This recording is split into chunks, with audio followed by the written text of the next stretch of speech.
Students. Today we are going to start at chapter number 5 of Honeycomb book class 7th. The name of the chapter is quality. Quality यानी खूबी कोई. ठीक है, तो let's start the chapter. Before you read, can a shoemaker be called an artist? क्या आप किसी shoemaker को यानी shoes बनाने वाले इंसान को artist कह सकते हो? Yes, if he has the same skill and pride in his trade as any other artist. हाँ, अगर तब कह सकते हैं अगर उसके अंदर स्किल है, प्राइड है, यानी जिसको गर्व है अपने काम पर दूसरे आर्टिस्ट की तरह. और mister Gessler a German shoe maker की ही ये स्टोरी है. मिस्टर गेस्लर नाम है उनका, जो कि एक जर्मन शू मेकर थे. जर्मन शू मेकर यानी कि वो जर्मन से बिलोंग करते थे और वो लंदन में रह रहे थे और वो बहुत अच्छे आर्टिस्ट थे. ठीक है, तो ये उन्हीं के बारे में स्टोरी है. Knew him from the days of my extreme youth because he made my father's boot. तो यहाँ ऑथर जो है वो बता रहे हैं कि मैं उन्हें पहले से काफ़ी टाइम से जानता था क्योंकि वो मेरे फादर के बूट्स भी बनाते थे. वो अपने बड़े भाई के साथ रहते हैं. ठीक है, वो रहते थे अपनी शॉप में, जो कि बहुत छोटी सी शॉप थी स्ट्रीट के पास. ठीक है, और एक अच्छे से पार्ट, लंदन के एक अच्छे से पार्ट में. The shop had a certain quite distinction. थोड़ी सी अलग तरीके की शॉप थी. वहाँ कोई शॉप के ऊपर कोई साइन नहीं था, बल्कि नाम था गेस्लर्स ब्रदर. नाम था शॉप का गेस्लर ब्रदर्स. एंड विंडो के अंदर थोड़े से कुछ पेयर्स ऑफ बूट्स ही लगे हुए थे शोकेस में. Right, he made only what was ordered. वो वही बनाते थे जो ऑर्डर दिया जाता था, ऑर्डर पे ही बनाते थे. और जो वो बनाते थे वो कभी भी ऐसा नहीं होता था कि किसी को फिट ना. वो हमेशा बहुत अच्छे शूज बनाते थे, एकदम फिट होते थे जो. और वो ऐसे बूट्स बनाने के लिए जो वो बूट्स बनाते थे, वो seemed to me then and still seems to me mysterious and wonderful. और जो वो शूज बनाते थे वो मुझे आज भी बहुत वंडरफुल लगते हैं. I remember well my shy remarks one day while stretching out to him my youthful foot. ठीक है, वो कहते हैं कि मुझे एक मेरा रिमार्क, मेरी बात कही हुई याद है. एक दिन मैं जब उनके पास अपने शूज बनवाने गया था. ठीक है, isn't it awfully hard to do mister Gessler. तो पूछते हैं कि क्या ये बहुत मुश्किल नहीं है करने के लिए. ठीक है, करना ये मुश्किल नहीं है. तो उनका आंसर जो उन्होंने दिया एक बहुत सडन सी, अचानक सी स्माइल के साथ दिया. और उन्होंने, उनकी जो बियर्ड पे रेडनेस आ गई थी, ठीक है, उन्होंने कहा it is an art. Art it is an art. ठीक है, तो ये उन्होंने जर्मन में बोला, जिसका मतलब होता है ये एक आर्ट है. ठीक है, उन्होंने ये जर्मन असेंट में बोला था. तो उन्होंने बोला it was not possible to go to him very often. वो कहते हैं जो ऑथर कि ये बहुत ज़्यादातर मैं उनके पास नहीं विजिट कर पाता था क्योंकि उनके जो बूट्स थे वो बहुत देर तक रहते थे. ठीक है, वो टेम्परेरी नहीं थे, वो बहुत टेम्परेरी से बहुत ज़्यादा थे. Some sense of boot switched into them. ठीक है, तो बहुत अच्छे बूट्स बनाते थे. इसलिए देख सकते हो आप यहाँ पे उनकी शॉप देख रखी है. ऊपर उन्होंने शॉप के ऊपर नाम उनका गेस्लर ब्रदर्स है और ज़्यादा शूज जो विंडो पे नहीं लगे हुए, कुछ पेयर्स ही लगे हुए हैं. One went in not as into most shops but restfully as one enters a church and sitting on a single wooden chair waited. तो जब हम उनकी शॉप में घुसते हैं तो ऐसे हम आम शॉप के अंदर विजिट कर रहे हैं वैसा नहीं लगता. उनकी शॉप एक ऐसा लगता है जैसे हम एक चर्च के अंदर एंटर कर रहे हैं और वहां पे बस एक वुडन की चेयर पड़ी होती थी. A guttural sound and tip tap of his slippers reaching the narrow wooden stairs and he would stand before one without coat, a little bent in leather apron with sleeves turned back, blinking as if awakened from some dream of boots. तो वो कहते हैं कि उनकी slippers के क्योंकि उनकी जो स्टेयर्स से उतरते हुए कि उनकी स्लीपर्स की आवाज़ आ रहे थे और वो मेरे सामने कोट उतारे हुए, मतलब उन्होंने सिर्फ शर्ट डाल रखी थी तो कोट के साथ आए और नीचे बैठे. उनके हाथ में एक लेदर का एप्रन था, यानी लेदर का कपड़ा था. ठीक है, और वो ऐसे मेरे बूट्स की, मेरा जो मनपसंद बूट्स थे उसकी ड्रीम को पूरा करने के लिए लाइक वो ले आए. ठीक है, फिर मैंने उनसे कहा कि how do you do mister Gessler, आप कैसे हैं. Could you make me a pair of Russian leather boots. तो फिर जो ऑथर है वो पूछता है कि क्या आप मेरे लिए रशियन लेदर बूट्स बना सकते हैं. तो बिना कुछ बोले ही वुड लीव मी, वहाँ मुझे छोड़ के वहाँ कहीं चले गए. ठीक है, शॉप के दूसरे पोर्शन में. And I would continue to rest in the wooden chair inhaling the sense of history. तो कहते मैं वहीं बैठा रहा वुडन चेयर पर और इनहेल यानी सांस लेना, भरना. ठीक है, इसको हम यहाँ पर कह सकते हैं सूंघने लगा, एसेंस यानी स्मेल, ऑफ हिज ट्रेड, यानी उनका ट्रेड किसका था, लेदर बूट्स का, तो वो लेदर की स्मेल को इनहेल करने लगा, सूंघ रहा था बैठा बैठा. सून ही would come back holding in his hand a piece of gold brown red. तो फिर वो उसी वक्त वापस आए, उनके हाथ में गोल्ड ब्राउन कलर का लेदर का पीस था, और उनकी जो आइज थी वो with eyes fixed on it, उनकी आइज उसी पर थी, और उन्होंने कहा देखो what a beautiful beautiful piece. जिसका मतलब ये भी एक उन्होंने जर्मन एसेंट में बोला था, इसका मतलब है व्हाट अ ब्यूटीफुल पीस कहना चाहते थे. फिर जब मैंने भी उनको उसका एडमायर किया, उसकी तारीफ की, तो उन्होंने कहा कि तुम्हें कब चाहिए, when do you want them, यानी कि वो ये भी किस असेंट में बोल रहे थे, जर्मन में, इसलिए ये थोड़ा सा इस तरीके से लिखा है, जबकि वो कहना चाहते थे when do you want them. ठीक है. एंड फिर मैंने कहा कि जितना जल्दी हो सके, और कल रात से पहले पहले मुझे मिल जाए तो अच्छा है. और बाकी फिर वो बोलते हैं, मिस्टर गेसलर बोलते हैं कि मैं अपने बड़े भाई से पूछूंगा, I will ask my ब्रूडर. ब्रूडर is in German, ब्रूडर हम तब जर्मन में ब्रदर को ब्रूडर कहा जाता है. ठीक है. तो इसलिए उन्होंने कहा आई विल आस्क माई ब्रूडर.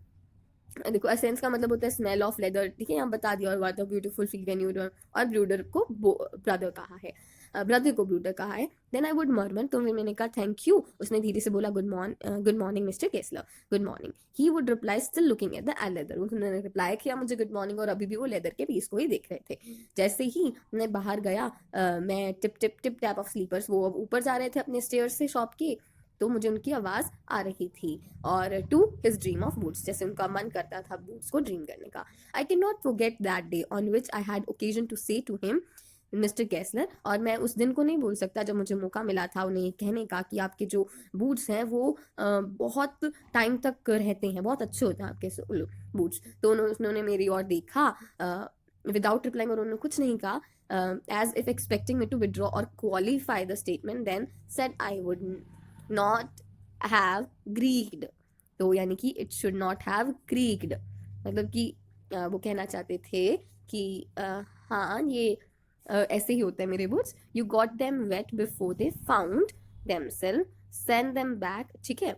तो सॉरी मैंने थोड़ा सा बीच में गलत बता दिया. I think I can not forget that day on which I had occasion to say him mister Gessler that last pair of boot. हाँ, जो आपके पुराने पेयर ऑफ बूट थे वो थोड़े से क्रैक हो चुके हैं, वो थोड़े से अनफिट हो रहे हैं, मुझे सही नहीं निकले. तो इसलिए फिर वो कहते हैं कि ऐसा नहीं हो सकता, मेरे बूट्स खराब नहीं निकल सकते. तो कहते हैं कि नहीं वो निकले हैं. फिर ऑथर कहते हैं कि नहीं वो थे खराब. You got them wet before they found themself. इसका मतलब है you got them wet before they found themself. कहते हैं कि तुम उसे मेरे पास लेकर आना, तुम गलत, मतलब तुमने गलत सोच रहे हो, तुम वो ऐसा नहीं हो सकता, तुम्हें गलत लगा है. तो ऑथर कहते हैं कि नहीं नहीं मुझे सही लगा है. At that he lowered his eyes. तो उन्होंने अपनी आंखें नीची कर ली, और वो अपनी for memory of those boots and I felt sorry. वो कहते हैं कि अच्छा अगर ऐसा है तो मैं सॉरी मांगता हूँ. सेंड देम बैक, यानी उन्हें मुझे मेरे पास वापस लेकर आना, मैं उनको देखूंगा. some boots, he continued slowly, are bad from birth. ठीक है, इसका मतलब है कि कुछ जो शूज होते हैं वो बर्थ से ही खराब होते हैं. इफ अगर मैं कुछ कर पाया तो कर दूंगा, अदरवाइज मैं तुम्हारा बिल वापस, तुम्हारे पैसे वापस रिटर्न कर दूंगा. Once I was went absent minded. ठीक है, उस दिन मैं बहुत into his shop in a pair of boot bought in an emergency at some large firm. ठीक है, और एक दिन मैं क्या हुआ, बिना ध्यान दिए उनकी शॉप में एक बड़ी कंपनी के शूज डालकर चला गया. वो मेरा ऑर्डर ले रहे थे और मुझे लेदर दिखा रहे थे. तो फिर I could feel his eyes penetrating the inferior covering on my foot. तो मुझे पता चल गया कि वो मेरी शूज को देख रहे हैं.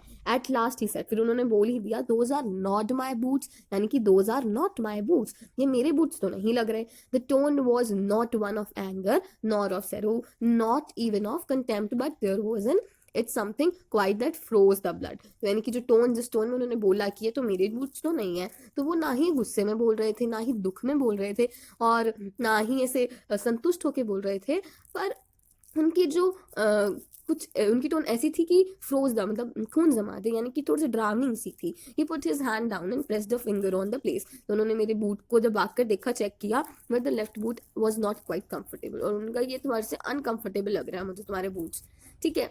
फिर it hurts you there, he said. तो उन्होंने कहा क्या ये तुम्हें हर्ट करते होंगे ना. Those weak firms have no self respect. तो कह रहे हैं कि जो ये वाली बड़ी बड़ी कंपनियां होती हैं ना, इनकी कोई सेल्फ रिस्पेक्ट नहीं होती. And then as if something had given way within him he spoke long and bitterly. फिर उनको ऐसे लगा और वो और बोलते गए. It was not only time I ever heard him discuss the condition and hardship of his trade. और वो पहला टाइम था, पहली बार ऐसा हुआ था कि उन्होंने अपने ट्रेड की, उनकी मुश्किलों के बारे में, उनकी कंडीशंस के बारे में मुझसे डिस्कस किया. They get it all, he said, they get it by advertisement. कहते कि वो उनको काम उनका एडवर्टाइजमेंट से मिल जाता है. They take it away from us who laugh our boots. ठीक है, कहते हैं कि दे टेक इट अवे, इसका मतलब है they get it all, they get it by advertisement not by work. काम से नहीं उनको उनके ग्राहक मिलते हैं, वो एडवर्टाइजमेंट से मिलते हैं. They take it away from us, वो हु लव आवर बूट्स, जो जिन लोगों को हमारे बूट्स पसंद है वो उन्हें हम लोगों से दूर ले जाते हैं. It comes to this presently I have no work every year it get less. कहते हैं कि अभी ले लो, अभी मेरे पास कोई काम नहीं है, हर साल ये काम मेरा घट जाता है. उन्होंने ये सब कहा. फिर उसके बाद उन्होंने कहा every year it gets less, you will see. And looking at his lined face, वो उनके फेस को देखते, उनके बुजुर्ग से फेस को देखते हुए, I saw things I had never notice before. मैंने उन चीज़ों को देखा उनके फेस पर जो मैंने कभी इनको भी नोटिस नहीं किए थे. कि एक तरह का स्ट्रगल मुझे दिख रहा था उनके फेस पर, उनके. And what a lot of grey hairs are there seemed suddenly in his red beard. जो उनकी लाल लाल दाढ़ी थी उसके अंदर अब मुझे सफ़ेद बाल दिखने लगे. ठीक है, as best I could I explain the circumstances of ill omened boots. ठीक है, तो फिर as best I could I explain the circum, मैंने उन्हें अपनी बूट्स की सर्कमस्टांसेस बताई. But his face and voice made so deep an impression that during the next few minutes I ordered many beers. तो अब उनके फेस को देखते, उनकी आवाज़ को, वॉइस का जो थोड़ा सा दुखी थे वो थोड़े से, उसको देखते थे. मैंने कुछ ही मिनटों में मैंने कुछ काफ़ी सारे पेयर्स ऑर्डर कर दिए. They lasted longer than ever and I was not able to go to him for nearly 2 years. इतने सारे मैंने बूट्स जो ऑर्डर किए थे वो इतनी देर चले कि मुझे उनके पास विजिट करने का मौका ही नहीं मिला 2 सालों तक. It was many months before my next visit to his shop. और ये काफ़ी महीनों, it was many months before my next visit, जो काफ़ी टाइम, जो मेरी नेक्स्ट विजिट हुई थी उससे काफ़ी टाइम पहले की बात थी. This time it appear to be his elder brother handling a piece of leather. और अब इस बार जब मैं गया तब अब ऐसे लग रहा था कि उनके जो बड़े भाई थे वो बैठे थे शॉप पे. Well mister Gessler, I said how are you. मैंने उनसे भी पूछा कि आप कैसे हैं. तो वो मेरे पास आए, उन्होंने देखा और उन्होंने कहा मैं बिल्कुल सही हूँ, but my elder brother is dead. वो नहीं रहे, अब मेरे एल्डर ब्रदर अब नहीं रहे, मैं तो ठीक. And I saw that it was Indeed himself. और तब मैंने नोटिस किया कि ये उनके ब्रदर नहीं, ये तो खुद ही थे. And never before had I heard him mention his brother. और मैंने उससे पहले कभी उनके ब्रदर का मेंशन भी नहीं सुना था. और मैंने कहा ओ आई एम सॉरी, मतलब कि ओ बहुत बुरा लगा सुन के. तो do you want any boots, it's a beautiful piece. तो सॉरी, ये इस आगे का है, इस don't pay attention on it. Yes he answered. तो उन्होंने कहा हाँ, वो बहुत अच्छे इंसान थे, वो बहुत अच्छे अच्छे बूट्स बनाते थे, पर अब वो नहीं रहे. And he touch the top of his head where the hair had suddenly gone as thin as it had been on that of his poor brother to indicate I suppose the cause of his that. Do you मतलब कि फिर उन्होंने अपने जो head को touch किया और जहाँ से उनके जो हेयर्स थे वो सडनली गायब हो गए थे. ठीक है, तो मुझे लगा कि शायद वो ये इंडिकेट कर रहे हैं कि यही उनके डेथ का कॉज था. तो उन्होंने कहा कि क्या तुम्हें और कोई बूट्स चाहिए. Then he held up the leather in his hand, it's a beautiful piece. तो फिर उन्होंने अपने जो हाथ में लेदर का पीस पकड़ा हुआ था, उन्होंने कहा ये बहुत अच्छा पीस है. I order. तो फिर मैंने बहुत सारे पेयर्स ऑर्डर कर दिए. It was very long before they came but they were better than ever. और वो बहुत लेट आए थोड़ा सा, पर वो बहुत अच्छे बने हुए थे. One simply could not wear them out and soon after that I went abroad. और मैं वैसे तो आम तरीके पर नहीं पहना उसे, पर फिर मैं अब्रोड चला गया. It was over a year before I was again in London. अब 1 साल पहले, मतलब 1 से ज़्यादा साल पहले की, 1 साल से कुछ ज़्यादा समय पहले की बात है कि मैं फिर लंदन गया. और and the first stop I went was वहीं ओल्ड फ्रेंड्स. मैं अपनी ओल्ड फ्रेंड की शॉप पर गया. I had left a man of 60 और मैंने अपने एक 60 साल के इंसान को छोड़ा था वहाँ पे. I came back at one of the 75. और अब जब मैं पहुँचा तो 75 यानी 75 साल के हो चुके थे, ईयर्स के हो चुके थे. अब pinched and one who genuinely this time did not at first know me. अब वो पहली बार में मुझे नहीं पहचान पाए, तो उन्होंने मुझसे पूछा कि तुम्हें बूट्स चाहिए, मैं अभी बना देता हूँ, slack time, it's a slack time, it's a slack time, मैं जल्दी बना दूंगा तुम्हारे लिए। तो मैंने कहा कि हाँ जी बिल्कुल, मुझे बूट्स की ज़रूरत है, आप हर तरीके के बूट्स मेरे लिए बना दीजिए। I had given those boots up when one evening they came. और मैंने देखा जब वो एक दिन आए, one by one I tried them on, मैंने एक एक करके सारे ट्राई किए, वो बहुत अच्छे बने हुए थे, बहुत अच्छी क्वालिटी ऑफ लेदर के बने हुए थे। They were the best he had ever made, और वो सबसे अच्छे थे अभी तक जितने में उन्होंने बनाए थे, अब इस बार वो सबसे अच्छे थे। I flew downstairs, wrote a cheque and posted it at once with my own hand, और मैंने फटाफट चेक साइन किया और वो मैं उनको अपने हाथों से देने के लिए गया। a week later, passing the little street, मैं उसी गली से निकल रहा था, तो मैंने सोचा कि मैं उनको खुद जाकर बताऊं कि उनके बूट्स बहुत अच्छे थे। But when I came to where his shop had been, his name was gone. और जब मैं शॉप पे पहुंचा तो मैंने देखा उनका शॉप पे उनका नाम ही नहीं था। I went in, बहुत डिस्टर्ब होके मैं अंदर गया। In the shop there was a young man, एक इंग्लिश मैन था, मतलब कि जर्मन नहीं था, इंग्लिश था। तो मिस्टर गेस्लर इन, तो मैंने पूछा क्या मिस्टर गेस्लर है, तो उन्होंने कहा नहीं सर वो नहीं है, पर आपको जो चाहिए हम आपकी मदद कर सकते हैं, we have taken the shop, और हमने ले लिया शॉप। तो वो कहते हैं हाँ वो तो मैं बताऊंगा, पर मिस्टर गेस्लर कहाँ है। वो कहते हैं कि वो नहीं रही, डेट। मैंने कहा date, but I only received those boots from him last Wednesday week. कहते हैं कि ये वाले बूट्स तो मैंने अभी लास्ट वेंसडे पिछले हफ्ते लिए उनसे, आप कह रहे हो वो नहीं रहे। He said poor old man starved himself, वो कहते हैं कि वो भूख से मर गए, स्लो स्टार्वेशन, धीरे धीरे वो बहुत कम खाते थे, डॉक्टर ने ये कहा, ठीक है, वो भूखे ज़्यादा रहते थे। You see he went to work in such a way, वो कितना काम में लगे रहते थे, वुड कीप द शॉप, हम सारा टाइम काम ही करते रहते शॉप में, would not have a soul touch his boots except himself, वो खुद ही सारे बूट्स बनाते थे, किसी और को टच भी नहीं करने देते थे। जब भी वो ऑर्डर मिलता था वो बस सारा टाइम उसी में लगे रहते थे। पीपल वॉन्ट वेट, और ही लॉस्ट एवरीबडी, और अब लोग कोई इंतजार तो करता नहीं, क्योंकि वो सारा टाइम बूट्स में लगे रहते थे, तो कोई भी उनके साथ नहीं रहा। And there's he had sit going on and on, और वहीं बैठे बैठे काम ही करते रहते थे। I will say that for him not a man in London made a better boot, मैं तो उनके लिए कहूँगा कि उनसे ज़्यादा अच्छा पूरे लंदन में कोई बूट्स नहीं बनाता। But look at the competition, पर कॉम्पिटिशन भी तो देखो, उन्होंने कभी ना एडवर्टाइजमेंट की, would have the best leather too, और वो यूज़ भी तो बेस्ट लेदर करते थे, और सब कुछ सब खुद ही करते थे। Well there it is, what would could you expect with his ideas, और हो भी क्या सकता है, स्टार्वेशन ही होगा। फिर वो कहते हैं कि पर स्टार्वेशन, भूखा कैसे, that may be a bit flowery as saying is, but I know myself he was sitting over his boots day and night, वो पर मुझे पता है ना, ये अजीब तो लगता है सुनने में कि वो भूख से मर गए, पर वो सारा टाइम बूट्स पर बैठे रहते थे दिन रात।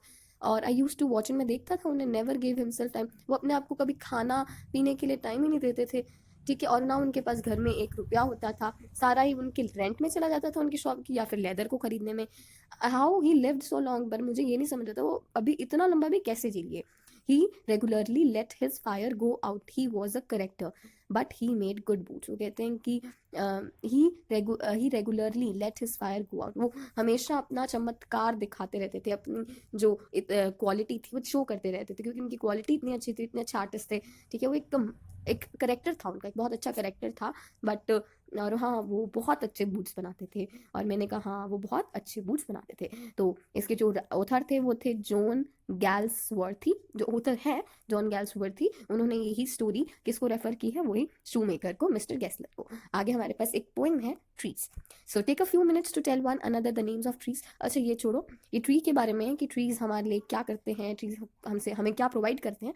तो trees are for birds, trees are for children, trees are to make tree houses in, trees are to swings on। तो ट्रीज किस लिए होते हैं, ट्रीज बर्ड्स के लिए होते हैं, ट्रीज बच्चों के लिए होते हैं पेड़, ट्रीज ट्री हाउसेस बनाने के लिए होते हैं, ट्रीज स्विंग्स यानी झूले लगाने के लिए होते हैं। Trees are for the wind to blow through, trees are to hide behind in hide and see, trees are to have tea parties under, trees are for kites to get caught इन।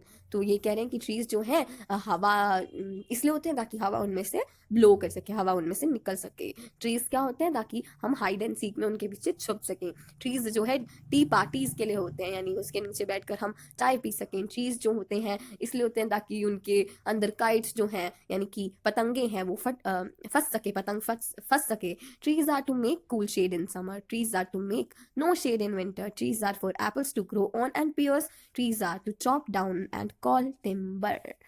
ठीक है, तो वो कह रहे हैं कि trees जो होते हैं तो हमें समर में यानी कि गर्मियों में कूल ठंडी छांव देने के लिए होते हैं। ट्रीज विंटर में हमें छांव देने के लिए नहीं होते हैं। ट्रीज जो है एप्पल्स यानी सेब और पियर्स ग्रो करने के लिए होते हैं। ट्रीज जो है चॉप डाउन एंड कॉल काटने के लिए होते हैं, जिसको हम कटने के बाद उसे हम टिम्बर कह देते हैं। Trees make mothers say what a lovely picture to paint, trees make fathers say what a lot of leaves to rake this fall. तो ये ट्रीज जो होते हैं, ट्रीज जो है मदर जो ट्री को देखती हैं जब बच्चे पेंट करते हैं ट्रीज को, ठीक है, तो फिर मदर कहती हैं क्या बहुत अच्छी पिक्चर बनाई है, व्हाट अ लवली पिक्चर, ठीक है, टू पेंट, बहुत अच्छी जब ट्री की पिक्चर बनाते हैं बच्चे। और जब बहुत सारी पत्ते झड़ जाते हैं तो फादर कहते हैं what a lot of leaves to rake this fall, मतलब कि रेक यानी कि ऐसे पत्ते साफ करने का एक इंस्ट्रूमेंट होता है। तो मतलब इसका कहने का मतलब है यहाँ पे फादर हमें कहते हैं कि इन सारे पत्तों को साफ कर दो, उठा दो। तो who was the poet of this poem? Shirley Boyer. ठीक है, शर्ली बॉयर जो है इस पोएम के पोएट है। अब एक क्वेश्चन आंसर्स हैं, ये चैप्टर के हैं, क्वालिटी जो चैप्टर था उसके हैं, कि व्हाट वाज ऑथर्स ओपिनियन, वो मिस्टर गेस्लर के बारे में क्या सोचते थे। You can take the screenshot and note it down in your notebook. और why did the author visit the shop, वो इनफ्रीक्वेंटली, बहुत कम क्यों, इनफ्रीक्वेंटली का मतलब है कि बहुत कम क्यों विजिट करते थे। ठीक है, और मिस्टर गेस्लर का जो व्हाट वाज की जो रिमार्क था, मतलब mister what was the effect, मतलब कि ऑथर ने क्या कहा था उनके बूट्स के बारे में मिस्टर गेस्लर के। और what was mister Gessler's complaint about big farms, और मिस्टर गेस्लर की क्या कंप्लेंट थी बड़ी बड़ी कंपनियों के लिए। और वाई डिड ऑथर ऑर्डर, उन्होंने इतने सारे बूट्स क्यों ऑर्डर कर दिया और क्या उन्हें ज़रूरत थी, इतनी ज़रूरत तो नहीं थी उन्हें। ठीक है, अब ट्रीज जो पोएम है उसके क्वेश्चन आंसर्स हैं कि हम क्या क्या कर सकते हैं, क्या क्या ह्यूमन एक्टिविटीज़ हम कर सकते हैं ट्रीज से। ठीक है, और trees are to make no shade, ये क्वेश्चन है कि ये इस लाइन का क्या मतलब है, और trees are for apples to grow, इस लाइन का क्या मतलब है। So this is the answer, you can take the screenshot. So this chapter is over. Thank you, have a nice day.